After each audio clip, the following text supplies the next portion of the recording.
हामी जब ध्यान गर्न सुरु गर्छौँ कति कुराहरू हामी पूर्वजन्ममा पनि विश्वास गर्छौँ नि हामी हिन्दू मार्गीहरू बौद्ध मार्गीहरू पूर्वजन्मदेखि लिएर आएका कुराहरूले पनि कहिलेकाहीँ आइदिन्छन् र कतिपय कुराहरू चाहिँ यही जन्ममा गरिएका कर्महरू पनि हाम्रो अगाडि आइदिन्छन्। त्यो कुराहरूले पनि हामीलाई विचलित बनाउँछ। तर ध्यानको पनि एउटा आफ्नै संसार छ, छुट्टै एउटा दुनियाँ छ।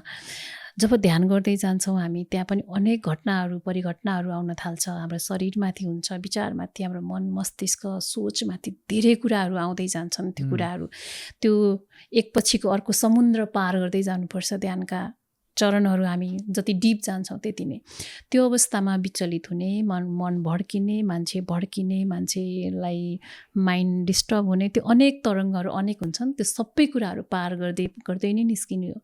ध्यानको पनि त्यही संसार, त्यो संसारमा जब प्रवेश गरिन्छ त्यो अर्को दुनियाँ पनि स्वीकार्दै हिँड्नुपर्छ।